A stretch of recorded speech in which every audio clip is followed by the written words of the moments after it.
Should we allow the massive destruction and killing of species that will inevitably take place?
But the correct scientific name is salt pan. P-A. Salt pan? Pan. I think it's an Arabic word for all the salt pans in the Middle East. P-A-N-N-E.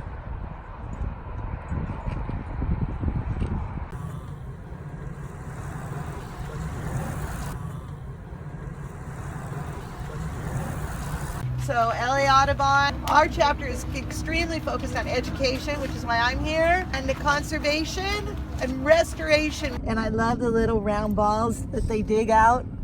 They're little excavators. And then the pickleweed. So this is a great spot to take the students to get that connectivity. All the plantings that you see in front of the visitor center at the top of the hill was restoration work done under the leadership of Margot Griswold, who's the president of our board. Ballona Creek, and remember from Centinela down, it's all muddy bottom.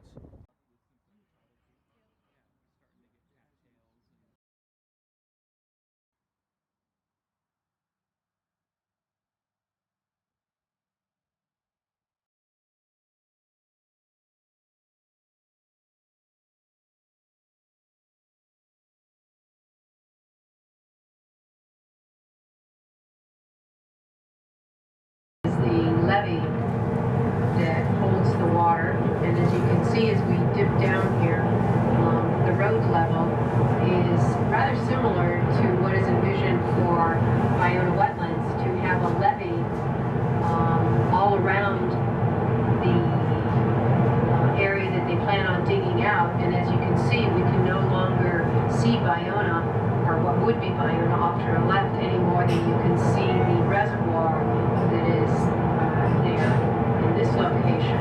And the area is filled with grasses and not bushes or trees, in order that the area can be scrutinized for any potential animals or rodents that might be burrowing into it, which might cause it to fail. So the federal laws disallow for bushes and trees for those reasons, for easier inspection.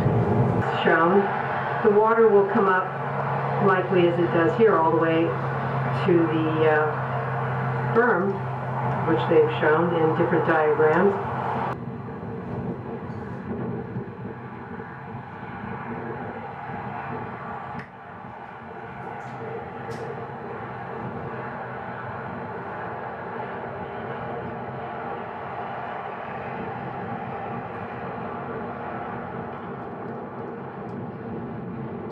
Then as the water moves in, you have this types of burns and how they are constructed. And here you can see, at least on the outside, the rock wall. At Ballona, there are different ideas floating as to what would be within the berm, but likely some sort of structural elements. As you can see, these types of levees are quite massive, and the amount of habitat that it will displace is large. It will not allow for habitat to be on it because the levees need to be maintained for their integrity, which animal control has to be on alert, if you will, for inspections to make sure that you don't have any rodents burrowing into these areas that may then cause a breach that would then grow through time, and hence why you have all the grasses, so that they can be inspected regularly. And you also don't have any tree roots that may also breach the integrity. So when you're talking about introducing new levees all around Ballona, you're talking about introducing something that will destroy habitat from a standpoint of even having it be land available as habitat. It won't be. Tribal leader JohnTommy Rosas is about to establish for you that Ballona is historically a seasonal, predominantly freshwater wetland.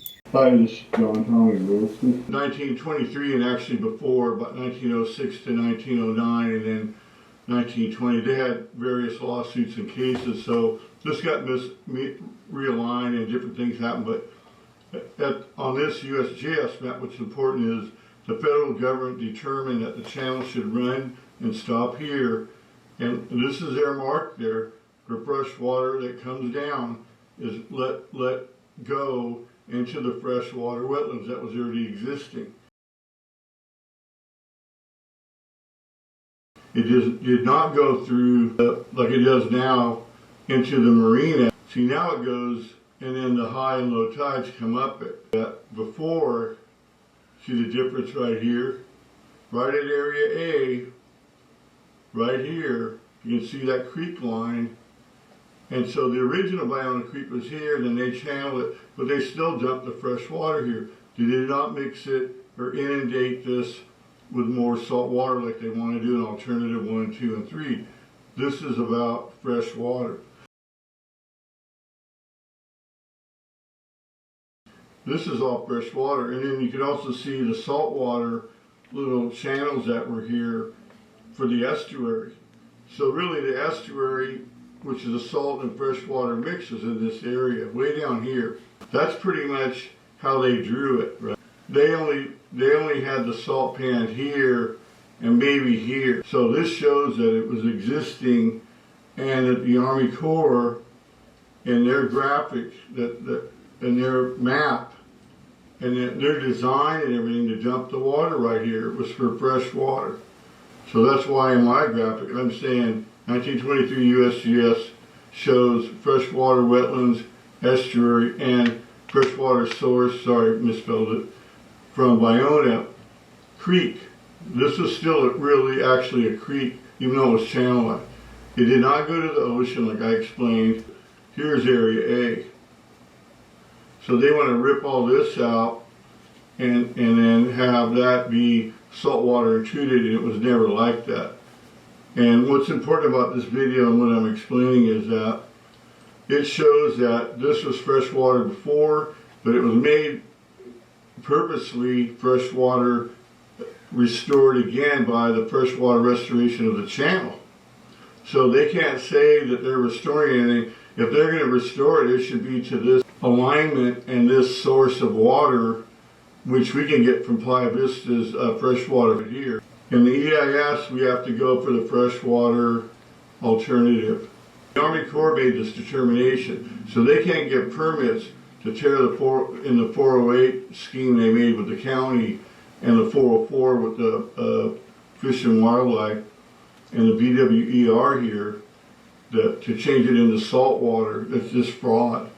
This green area is all going to be in salt water because we know the tides go up to 10 feet. On that, it's quite a bit of material, 6 to 9 million cubic yards of material.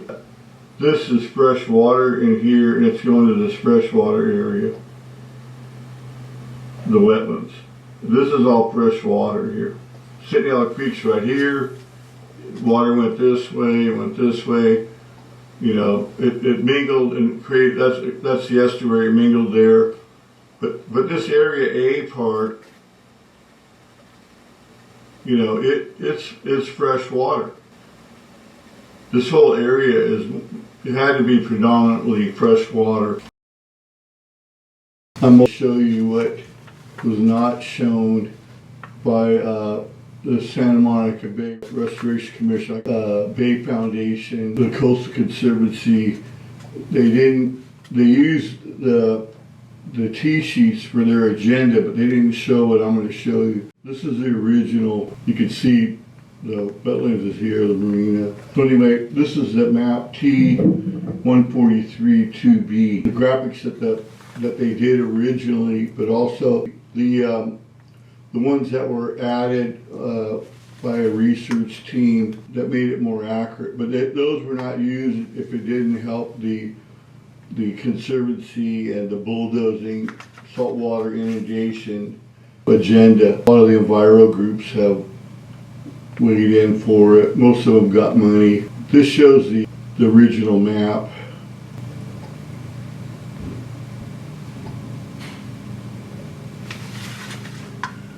So you can see where the wetlands is now.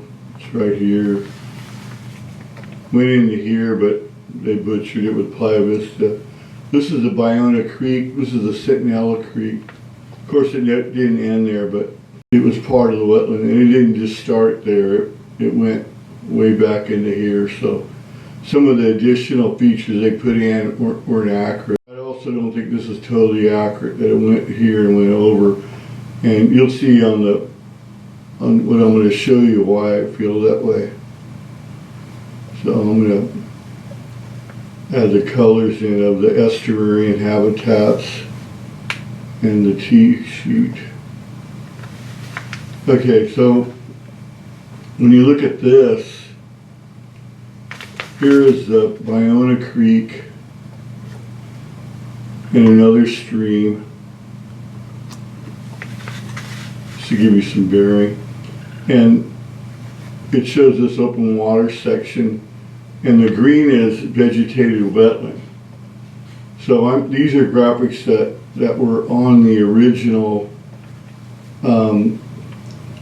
drawings. They were outlined, but they weren't. So you can see it in here. They weren't colored. So this is the color version, which is easier to understand, and including the labels. So I'm leaving those up. But it shows that this was all vegetated, and the red is basically the salt water portions of it that you can see here. What I'm doing is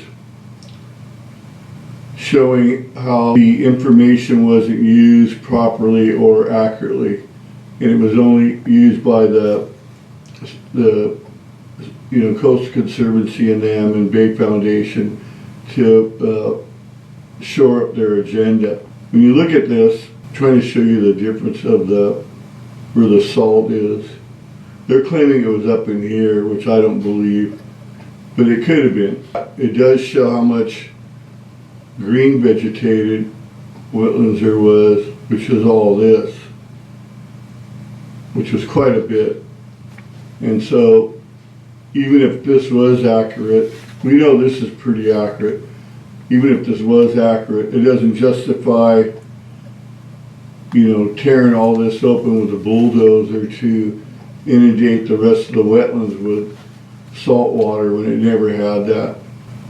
The grade and the different labeling doesn't back up what they had, because when you look at this, they had this section here. This is open water, it's fresh water.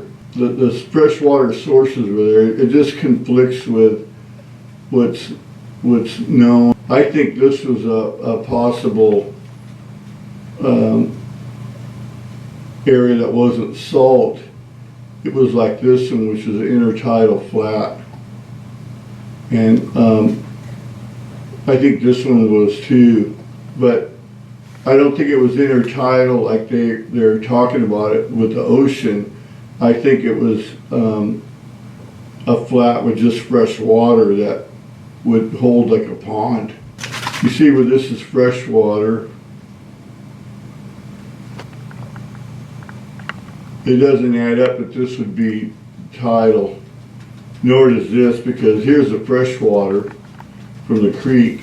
I think the fresh water was actually coming down that way. It was intertidal, but it wasn't tidally influenced. So I think they've got it labeled wrong. But when you look at it that way, it still doesn't justify what they're saying with this being open water, and here having the rest of it be vegetated wetland. It's not supported by the conclusions of salt water or salt pan. It wasn't like that. So this helps explain that in the agenda and what they didn't show. I'm hoping that when you folks look at this, you'll see what we're looking at and the reasons why it should be left as a freshwater alternative, not bulldozed, not saltwater inundated, and have this be a feature of restoration, like I put in my video. Like I said, some of this could be freshwater wetlands as well as over here. And this part of B could be restored. It's a collection area, so I think we can have a pump station here where this dumps into the Ballona Creek channel, and then have the water cleaned up so it's usable and more natural, and then redistribute it appropriately in these areas. It was a Southern California Coastal Water Research Project, and they developed those maps. A lot of the reports that were done for the Ballona Wetlands Ecological Reserve, EIS and EIR, didn't have these details, and they didn't use the coloring. So that's why I thought it was important to do this. It's JohnTommy with Hatton. Video on the freshwater alternative that I came up with. The freshwater, which is the blue, and the green, which is the plant. The darker green, like this, is trees.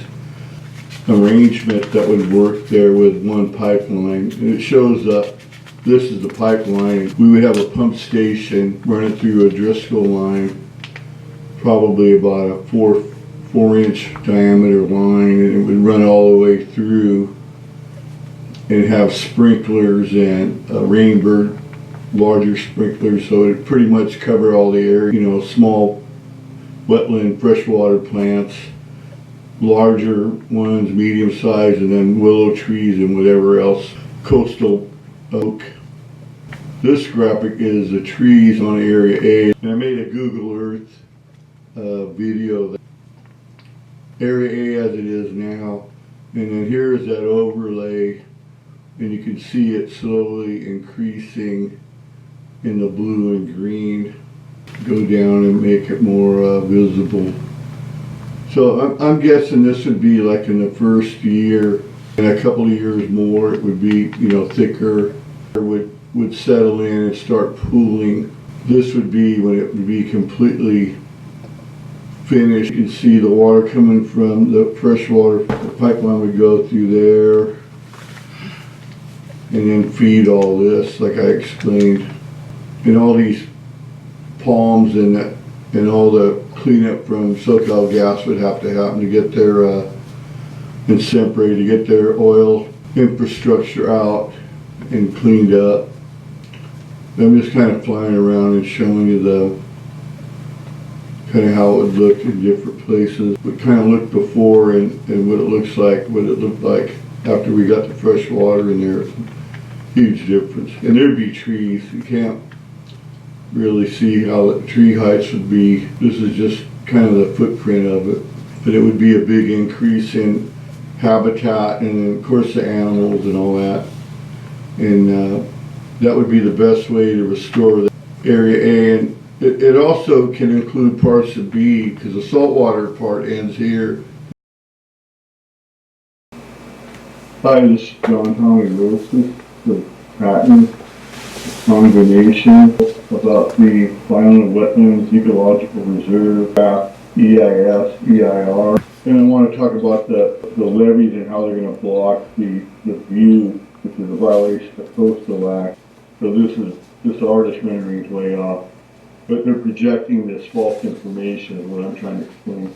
There's only salt water, and this is deceptive because, like I said before in the other video, this will never happen. This whole area will be full of salt water. This is not accurate. But for them to use this and have the artist draw this in a deceptive manner, show their pattern and behavior, just expressing my opinion. You folks can look at the information and decide for yourself. This is on the view blockage of the levees that they don't have any graphics on, so I've made these. And I've put these polygons in to show the basic height.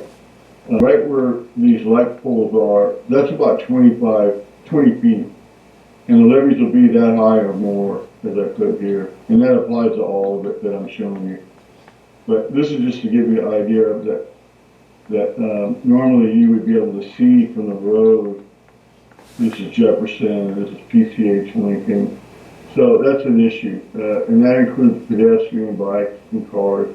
The visual blocking of the levees and the heights. They're not going to be right on this close. They're going to be in a little bit. So that's what you will not see, and that's what will occur in the levee. Alt 1 levees and they're blocking, and that's forever. I mean, that's not going to change. This way is the Fiji Way, so the open space will be locked.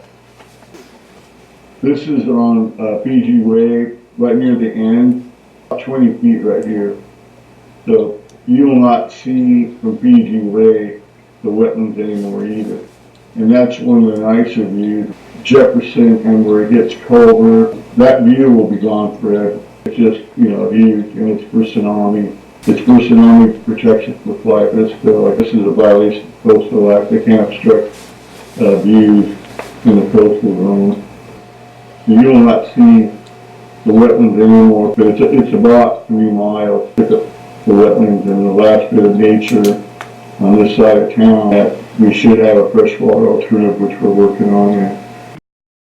JohnTommy Rosas for Tatten Media Productions, Ballona Wetlands Ecological Reserve, DEIS, TEEIR, graphics, and the defects in them.